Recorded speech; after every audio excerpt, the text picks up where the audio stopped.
Ya, kita lanjut lagi. Khilafah Bani Umayyah yang berawal dari Khalifah Muawiyah yang melanjutkan posisi khalifah secara resmi ya setelah diserahkan atau dilimpahkan dari Hasan bin Ali, maka kaum muslimin berdaulat waktu itu memiliki khalifah tunggal ya ketika Muawiyah menyerahkan kepada Hasan bin Ali menyerahkan kepada Muawiyah. Nah, nanti selanjutnya khilafah Bani Umayyah akan terus berjalan sampai selama nyaris hampir 1 abad yang di negeri Syam. Jadi sekitar 90-an tahun yang terdiri dari sekitar 14 khalifah ya. Mereka semuanya waktu itu dipimpin oleh para khalifah-khalifah, sebagiannya khalifah-khalifah yang luar biasa, adil, khalifah yang berilmu, khalifah yang bijaksana. Bahkan seperti di masa khalifah yang dikenal sebagai Khulafaur Rasyidin yang kelima di masa Bani Umayyah, khalifah yang ke-8, Khalifah Umar bin Abdul Aziz, keadilan dan kesejahteraan masyarakat itu kembali dirasakan oleh rakyat, sehingga sebagian ulama menyebutnya Khulafaur Rasyidin yang kelima karena prestasi-prestasi dari Khalifah Umar bin Abdul Aziz. Sampai 2,5 tahun beliau menjadi khalifah. Kemudian khilafah Bani Abbas ya pasca khilafah Bani Umayyah yang 90-an tahun lamanya ya atau hampir 1 abad tadi, mulai ada pergerakan sehingga nanti muncul ke permukaan pergerakan-pergerakan ya untuk mendirikan khilafah Bani Abbas ya dengan berbagai macam cara, diantaranya yang paling arogannya lah ya, yang paling arogan nanti Bani Abbas seperti di sana ada Abul Abbas As-Saffah yang disebut dengan orang yang mungkin pembunuh berdarah dingin gitu ya. Beliau menghabisi semua keturunan Bani Umayyah ya untuk kepentingan tadi ya, untuk memulai satu khilafah Bani Abbas.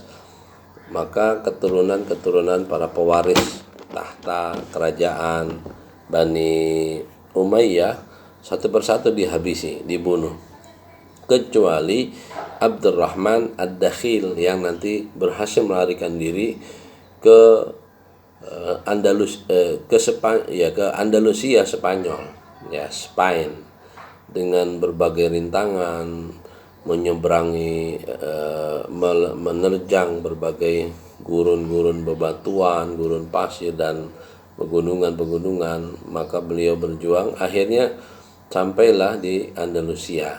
Nah, kemudian tinggal di sana dan ternyata gayung bersambut ya. Kemudian hari bahkan berdirilah khilafah Islamiyah Bani Umayyah yang kedua di belahan benua Eropa, di Spanyol.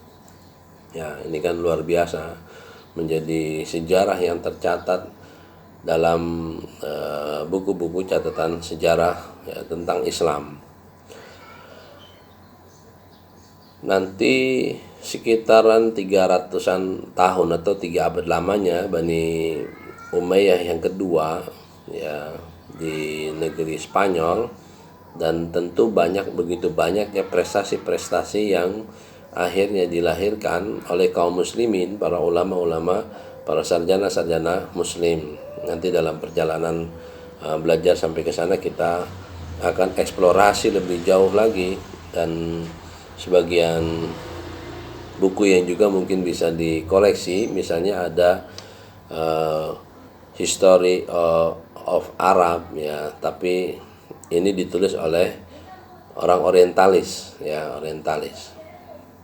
Saya lupa namanya ya. Mungkin yang sebagian punya silahkan dibaca, tapi sebagiannya di situ ada ya namanya orang orientalis ya, ada kalimat-kalimat yang berbahaya, ya misalnya saya ambil contoh mundur kisah Hasan bin Ali ketika menjadi khalifah, yang tadi saya ceritakan sekilas. Beliau dengan sukarela karena tidak mau melihat pertumpahan darah, perselisihan antara kaum muslimin, dengan sukarela beliau menyerahkan tampuk khilafah ini kepada Muawiyah. Nah, di buku History of Arab yang pernah saya baca, terjemahnya juga ada, di situ mengesankan bahwa betapa liciknya Muawiyah, seolah-olah begitu. Padahal ini satu kebohongan ya, satu kejahatan, apa istilah kita ya, membunuh karakter Muawiyah lah ya, membunuh karakter Muawiyah. Padahal yang jelas ketika itu Hasan tidak ingin melihat lagi ada perselisihan, ya, pertumpahan darah, dan memang Rasulullah sudah mensinyalir ya bahwa cucuku ini, ibni hada, anakku, maksudnya cucu Rasul, Hasan ya, ini akan melerai pertikaian di antara dua kubu ya, dari Muawiyah dan Ali. Ya, dengan begitu ya, dengan diserahkan oleh Hasan bin Ali kepada Muawiyah, maka nanti khilafah Islamiyah dipimpin oleh Muawiyah ya.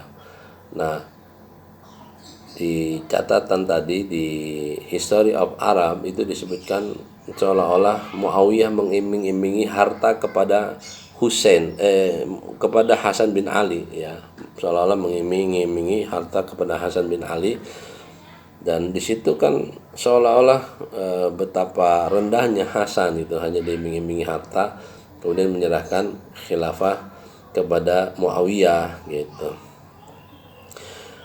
Ya, jadi ini sekaligus catatan atau koreksian yang bisa kita perhatikan bersama. Juga sekaligus kritikan untuk orang-orang Syiah ya. Orang-orang Syiah meyakini imam-imam mereka ini maksum. Ya, dan ini letak kesalahan keyakinan mereka. Ya, bagi Ahlus Sunnah yang maksum itu para nabi, kemudian malaikat gitu kan. Adapun manusia ini bahkan tempatnya salah dan lupa ya. Kemudian jika orang-orang Syiah meyakini imam-imam mereka ini maksum, maka dalam catatan sejarah ya sudah dituliskan bahwa Hasan bin Ali dengan sukarela menyerahkan tampuk khilafah kepada Muawiyah ya, kubu Muawiyah. Seandainya Muawiyah dianggap kafir oleh orang-orang Syiah, maka ini menjadi satu kesalahan ya yang dilakukan oleh Hasan bin Ali. Jika yang diyakini oleh orang Syiah ini benar gitu, jika Syiah benar gitu kan, dan ternyata kan keliru ya. Yang maksum tadi saya sebutkan, yang maksum hanya para nabi, kemudian malaikat gitu kan. Adapun manusia biasa ini kesalahan. Dan jika apa yang diyakini oleh Syiah tadi imam mereka maksum, dan ternyata Hasan bin Ali menyerahkan tampuk khilafah kepada Muawiyah, yang jelas dalam catatan-catatan atau keyakinan orang-orang Syiah, Muawiyah ini dianggap kafir oleh mereka. Kita bisa bayangkan bagaimana orang yang dianggap maksum tadi menyerahkan kepada Muawiyah yang dianggap kafir ya. Ini perkara besar